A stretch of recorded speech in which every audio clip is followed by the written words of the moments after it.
O Bhagavate Vasudevaya.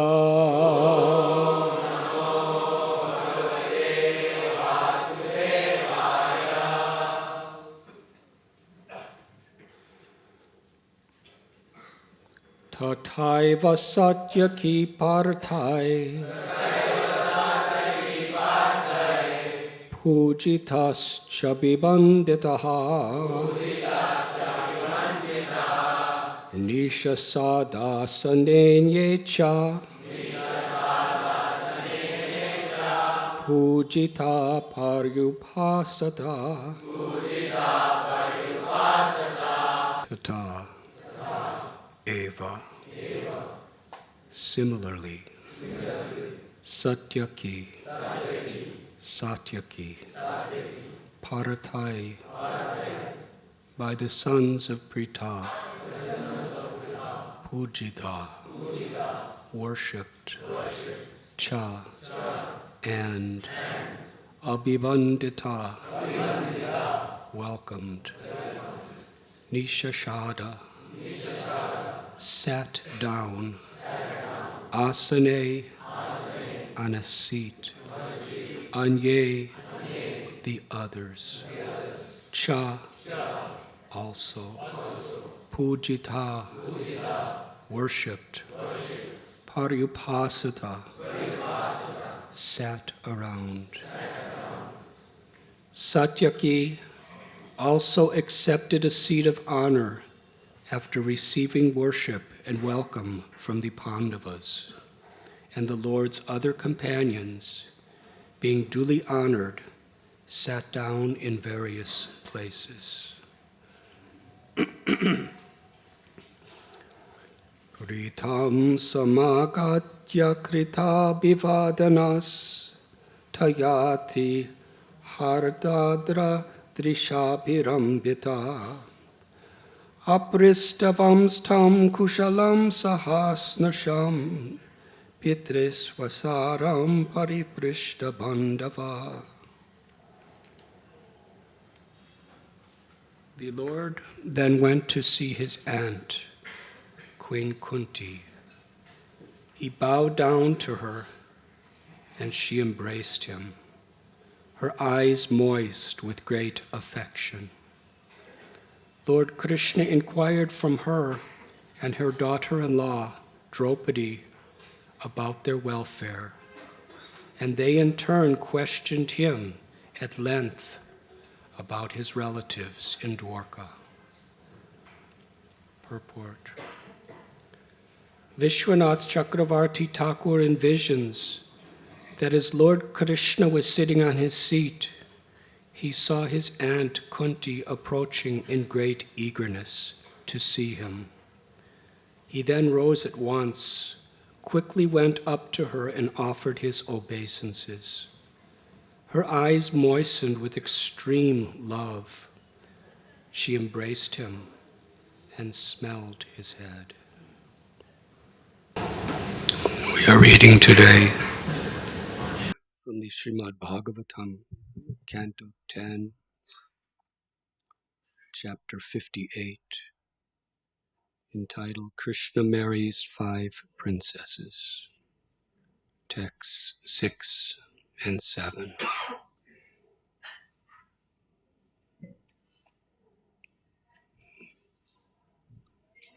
The Pandavas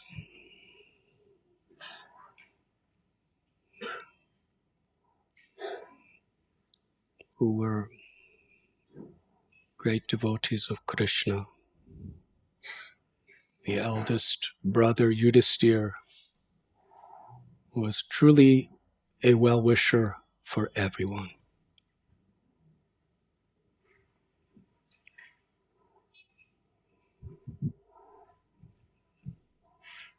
But yet so many injustices were committed to them. This is explained in great detail in Mahabharata.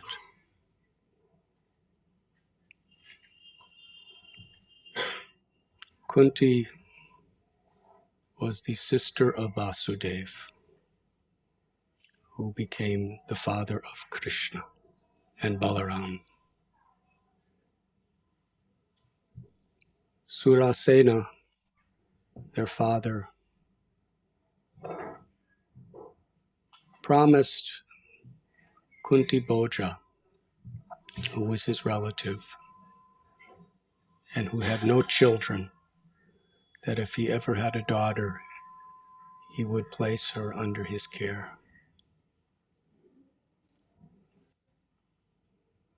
Vasudev's sister, whose name was Prita, was thereby given to the care of Kunti Bhoja,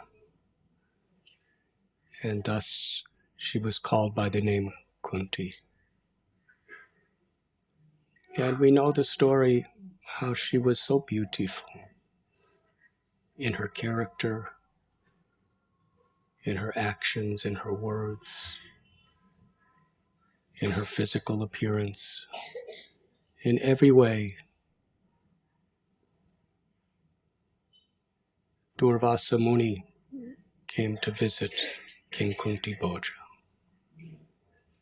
And as we were speaking last night, Durvasa Muni, son of Anasuya and Atri Muni, was an expansion of Rudra, and he was easily pleased and easily angered.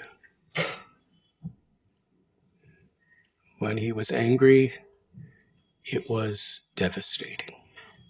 And when he was pleased, it was very nice. So generally, when he came to a place, it was a very fearful situation.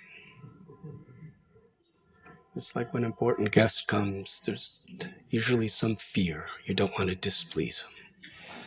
But when it's Durvas Muni, it's a very serious subject matter.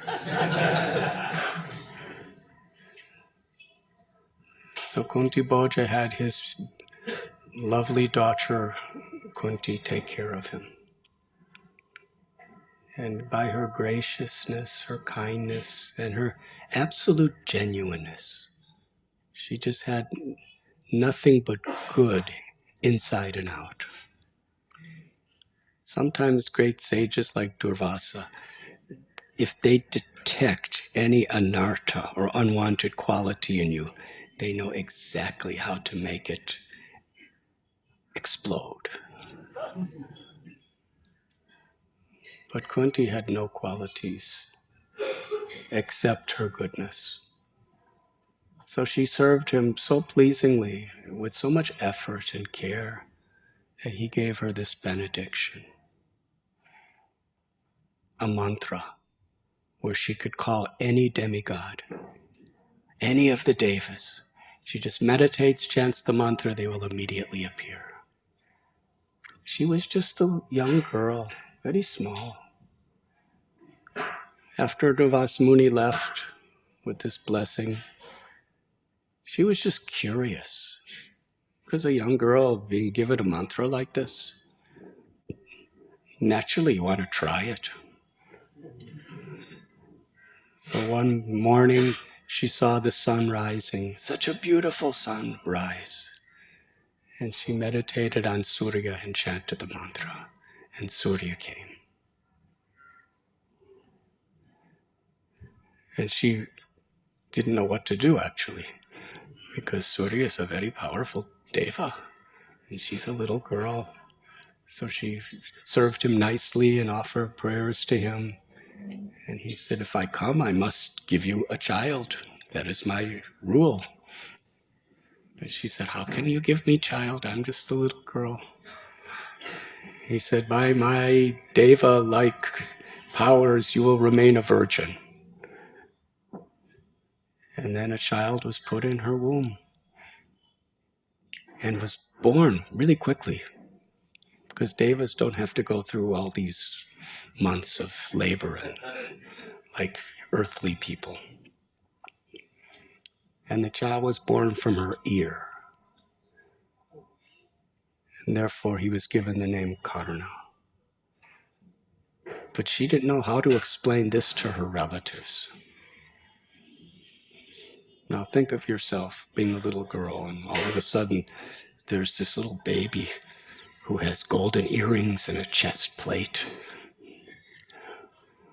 So she was confused. She made a little basket and very lovingly put the baby in the basket and prayed to Surya, please protect your child. And then she put him in Ganga and he flowed away. And a charioteer named Adiratha discovered a little baby floating in a river.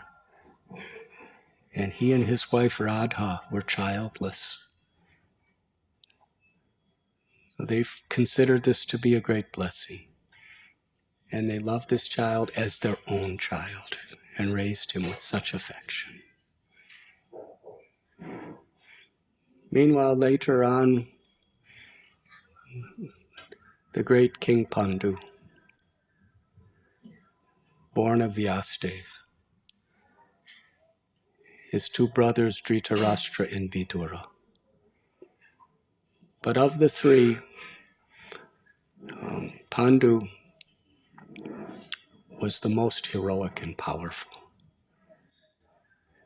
Vidura was the most saintly, but he was disqualified from the throne.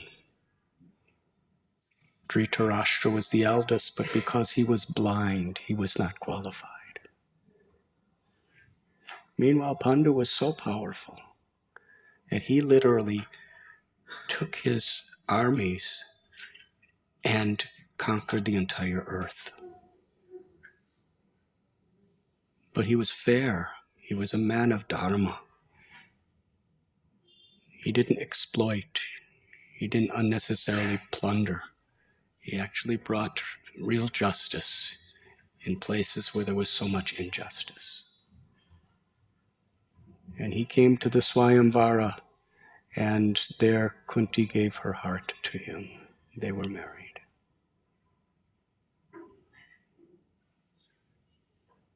He also married another named Madri.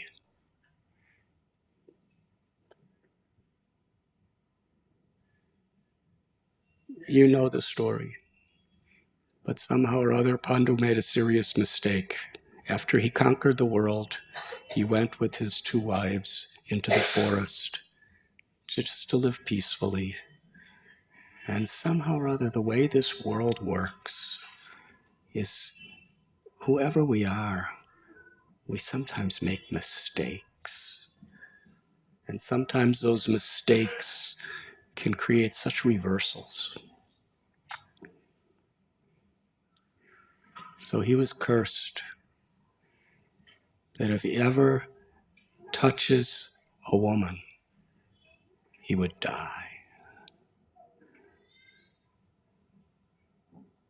So they wanted children. And Kunti Devi explained the blessing she had. Now it can actually be used for a really good purpose.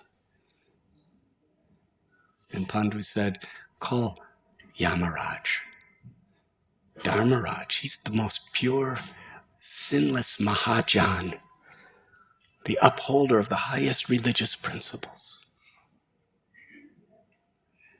And from Yamaraj, Yudhishthira was born.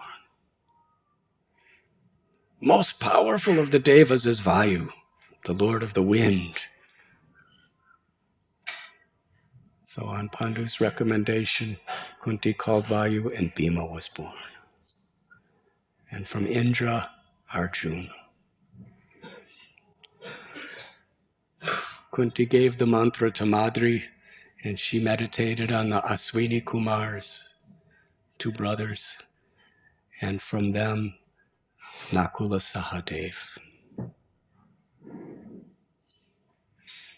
Then Pandu made another mistake, and he died. This is Mahabharata. So, Kunti now, Madri went with her husband Pandu. Kunti wanted to, but the rishis and sages in the forest told her that somebody has to take care of these 5 children. So she brought them back to Hastinapur. But during that time, Duryodhana, the son of Dhritarashtra, was the center of everyone's attention.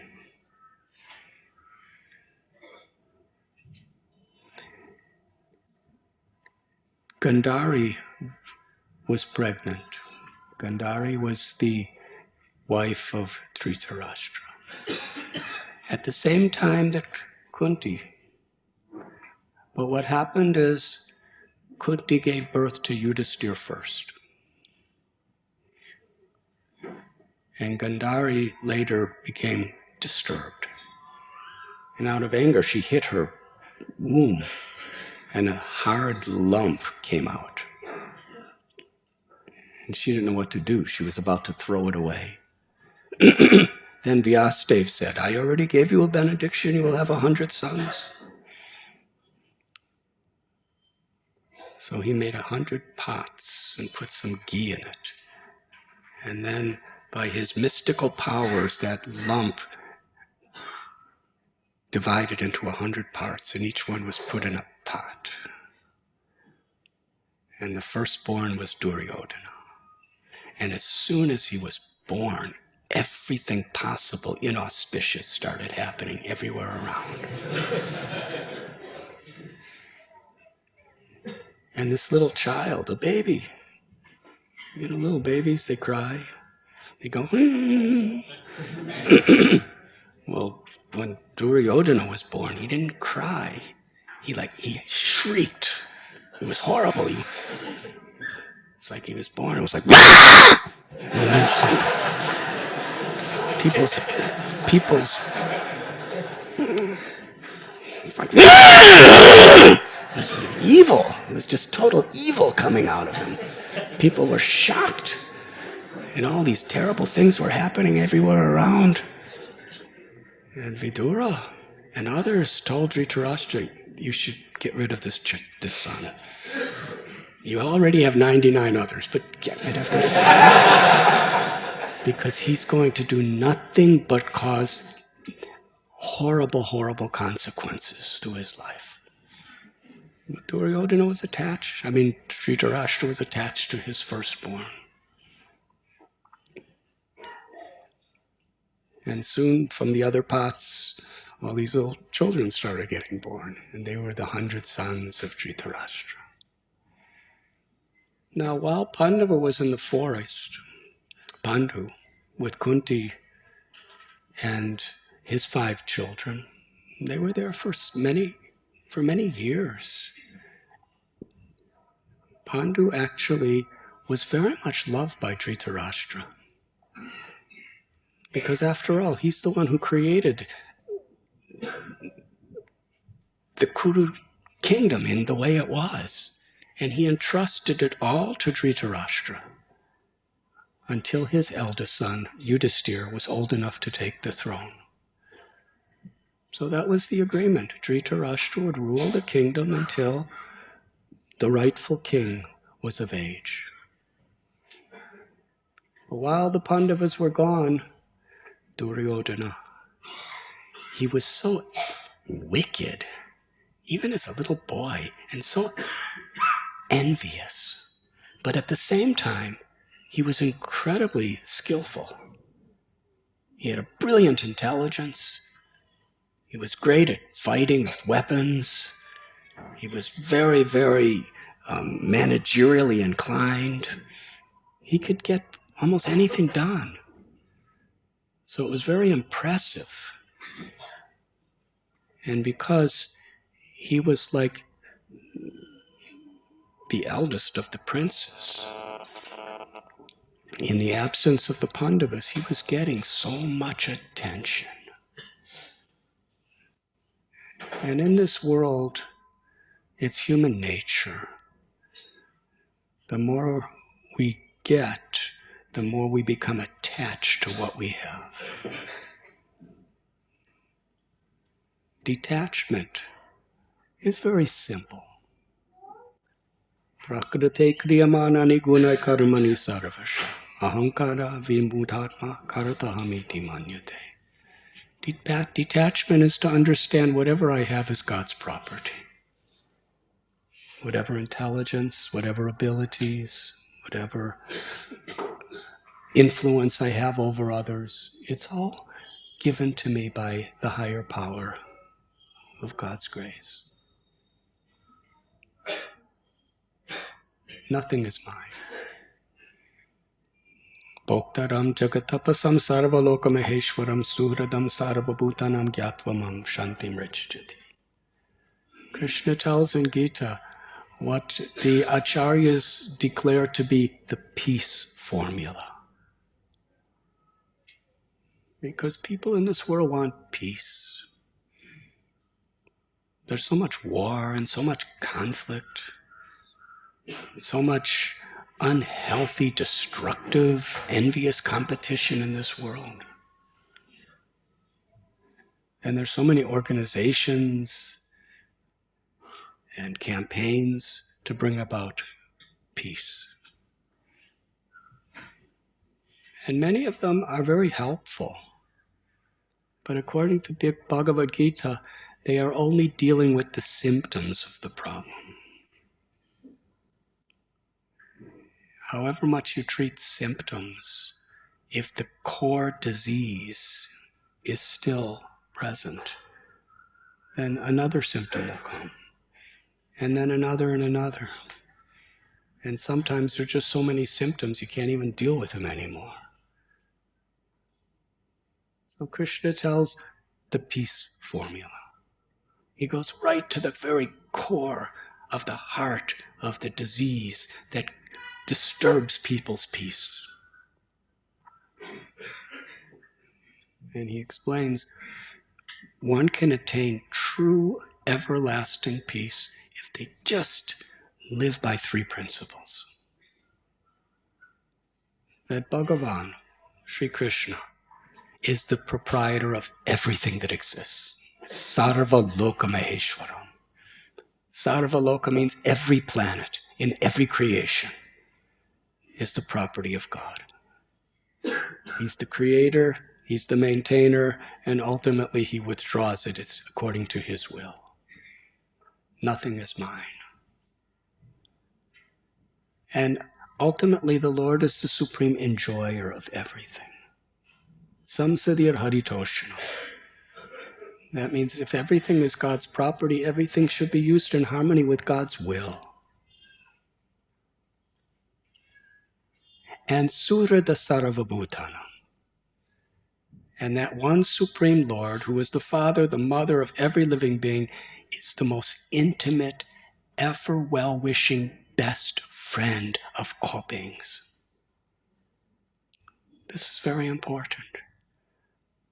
We can be happy in any situation if we just have realization of this, that Krishna is our ever well-wishing friend, not only to us, but to everyone. Krishna loves everyone, infinitely, forever. He's not partial to anyone, but he reciprocates according to how we live.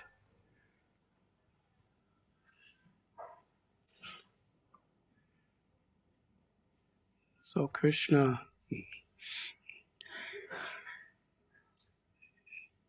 has revealed this secret to us. It's so simple.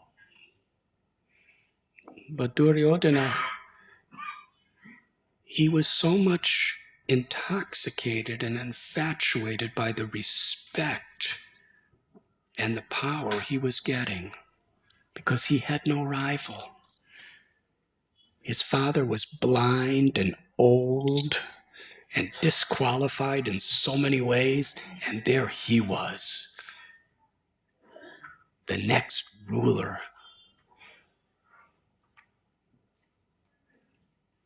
And among all the children, he was the greatest in everything. And after Pandu passed away, Kunti couldn't take care of those children in the forest anymore without her husband. So she brought them back to the kingdom. And Dhritarashtra, when he heard his brother Pandu had died, he was actually very grief-stricken. But now Yudhisthira, he was completely different than Duryodhana. He had brilliant intelligence. He was expert at everything he did, like Duryodhana, but he was humble and he was respectful to everyone and he was everyone's well-wisher and he was never thinking about himself. He was always thinking of everyone else. So everyone in Hastinapur fell in love with Yudhisthira. And Bhima, who was actually born the same day as Duryodhana, they were equals. Yudhisthira was older. Bhima was so strong. He used to play with the Kurus, and he would say, "All 100 of you, let's wrestle."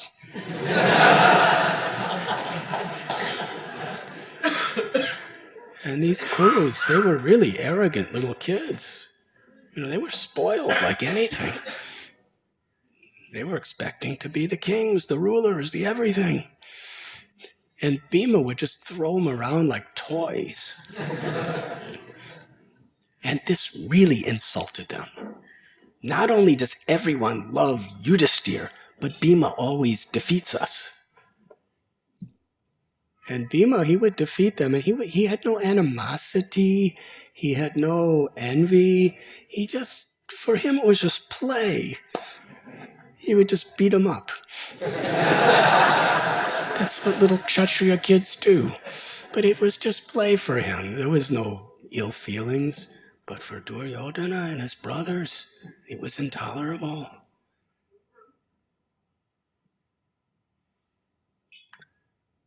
Duryodhana completely was conquered by envy. Because he wanted to be in the center. And for a while, he was in the center. And he was enjoying it. And now, someone else is coming that's taking his position. And not only that, but Yudhisthira was the rightful heir to the throne that Duryodhana craved to have. He couldn't tolerate being anyone's servant. He wanted to be the master, the controller, the enjoyer.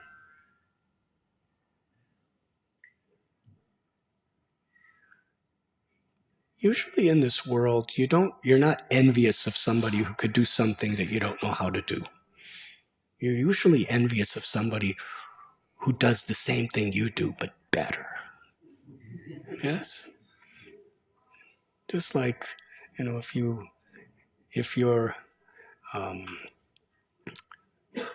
you're very proud of being a good dancer, and somebody else is a good scientist, you're not envious of that. You can tolerate them being a good scientist. But if somebody dances better than you and gets louder applause, and more people looking and affectionate, it's like fire going in your heart. Can't tolerate it. And similarly, if you're a really good scientist and you're getting all kinds of grants and people are praising you and everything like that, you can easily tolerate a good dancer.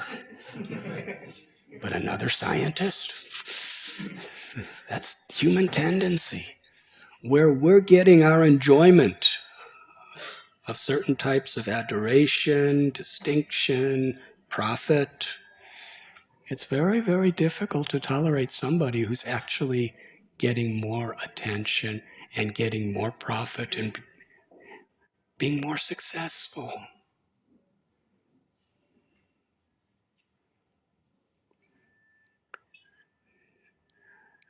I read a couple years ago, one musician, he got an award of the number one best song that he wrote and sang of all time for a particular form of music.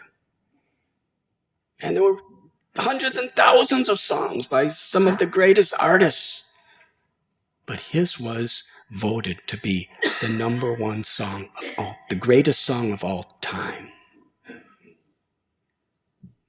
So he was interviewed.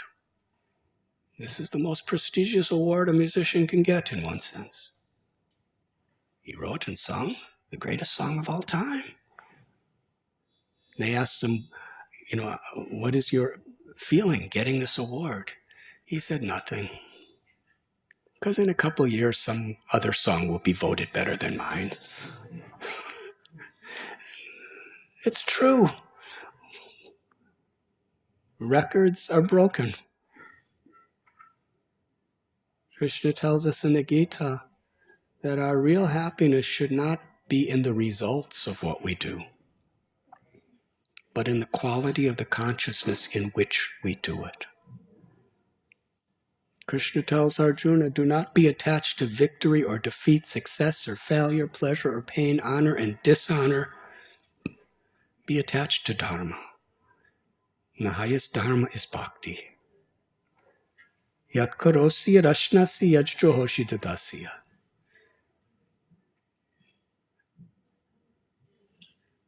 Whatever you do, do it for my pleasure, Krishna says.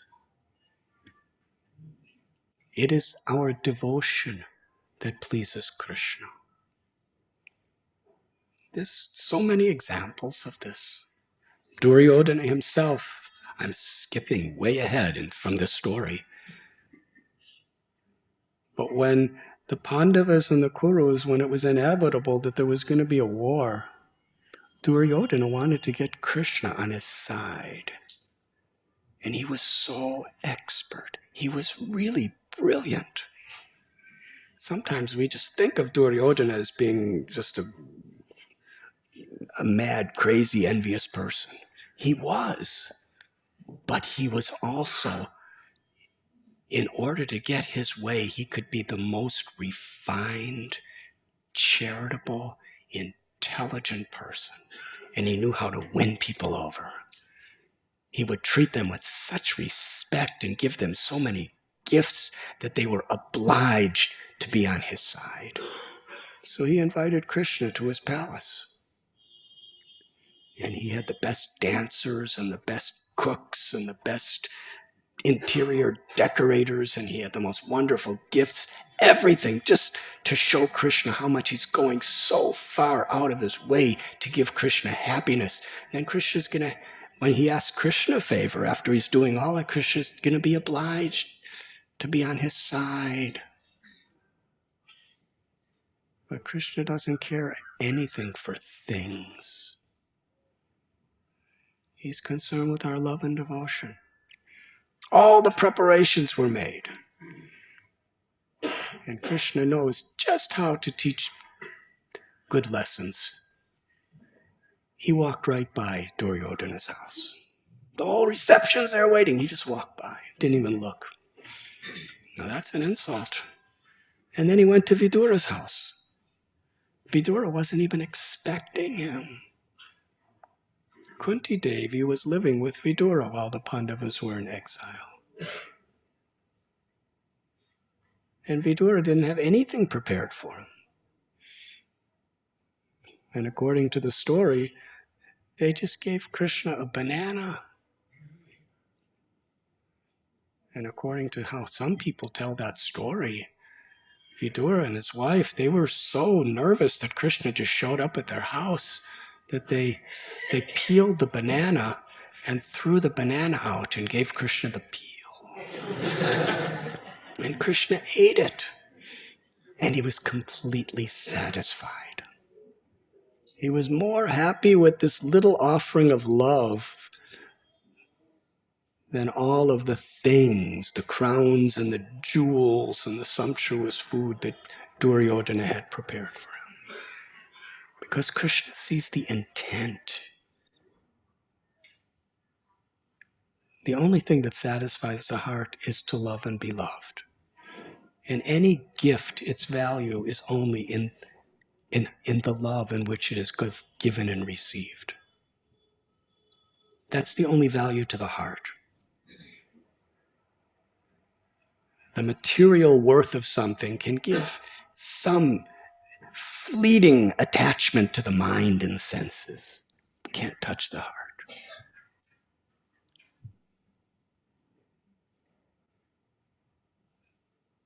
So Duryodhana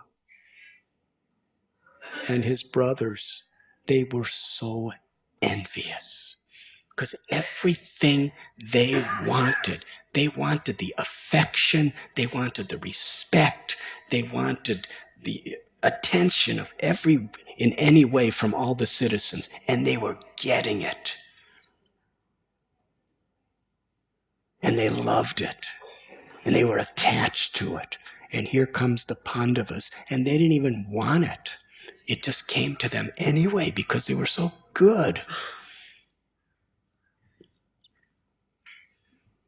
So Duryodhana, even though the Pandavas were their well-wishers, he started making plots to murder them. They're brothers. In those days, cousins were called brothers. So they decided, Shakuni was the brother of Gandhari. And he was a really angry person too. Because Bhishma brought Gandhari, and Shakuni wanted her to marry Pandu, but instead she got married to Dhritarashtra. So he was really angry. He was really intelligent, but he used it all in the wrong ways. So Shakuni and Duryodhana were always making these plots of how to destroy the Pandavas.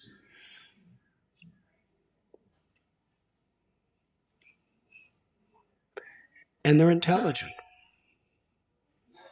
Usually, what you are most attached to becomes either a strength or a weakness. That's how Maya works. If Maya sees you have a weakness of a particular type of attachment, she will try to exploit that and use that to destroy you. Hari Hari. Param drishtvani vartate. Bhakti is to experience a higher taste so we can actually tolerate and overcome these weaknesses. So Bhima, he was really strong. He didn't have any physical weaknesses at all. But he loved to eat. Srila Prabhupada explains one name of Bhima is Brikodar. Brikodar means one who can eat like a hungry wolf. He could eat massive sums of food. But the difference between Bhima and us, he can eat so much. But then with the power and strength he gets from that food, he would do supernatural activities. If we try to eat like Bhima, we'll get sick and fall asleep. So Bhima likes to eat a lot. So they took him on an excursion to play on the banks of the Ganga, and they made these delicious cakes and filled them with poison. More poison than what hundreds of people could possibly.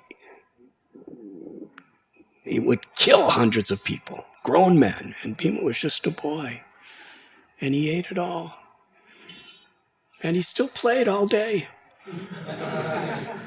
And then at the end of the day, he kind of felt sleepy because of the poison. And he laid down, and they thought he was dead, and they threw him in the Ganga. But Krishna's always Kunti apurati janihi name bhakta pranashati. Krishna's always there for his devotees. And whatever happens to a devotee, it's always for the good, whether they live or whether they die, because ultimately there's no death. Sometimes people get confused. How is it that a devotee can die in a way that appears to be before their time? Or how sometimes even suffering? from our perspective, we can calculate in terms of years, in terms of pleasure and pain. But if Krishna wants to protect us, nothing can harm us. And even if something does harm us, if we have taken shelter of Krishna, if we're dear to Krishna, then He will give the soul the highest rewards. Everyone has to die. What is history? History is just all these narrations about people who are now dead. Yes. You live 100 years maybe. In England, if you get to be 100 years, the Queen personally gives you a gift. Something to live for.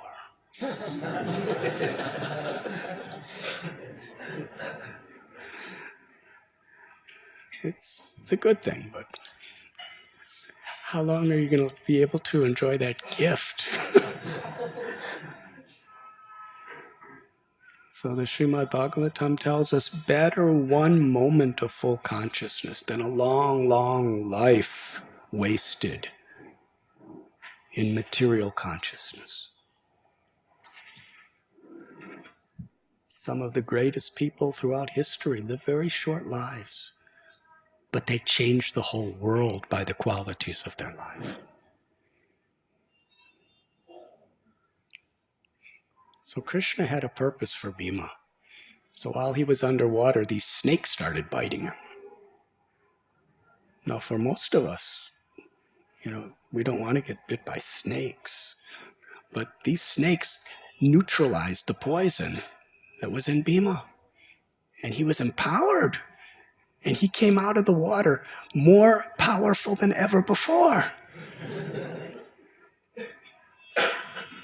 So Duryodhana, it was all kept secret what they tried to do.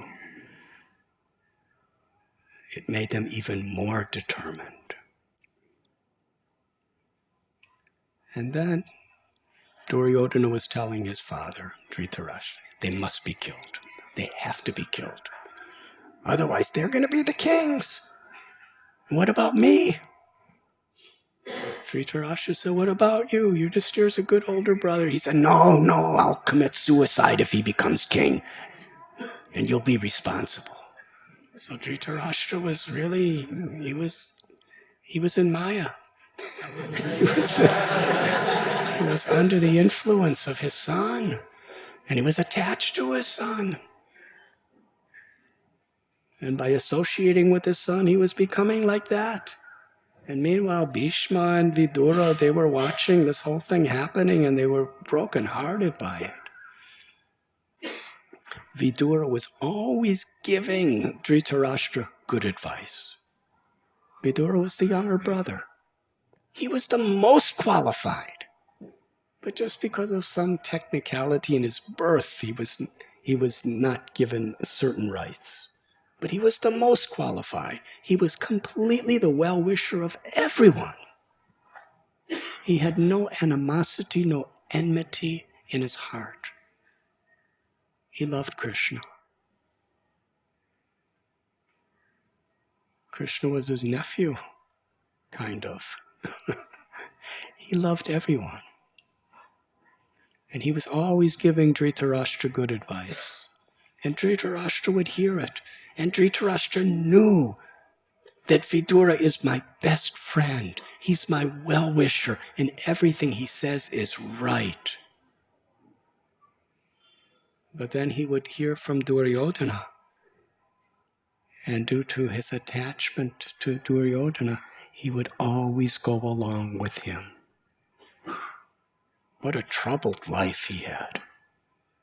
Even though he was sitting on the throne, he was the king, Dhritarashtra was nothing but miserable. Duryodhana was nothing but miserable.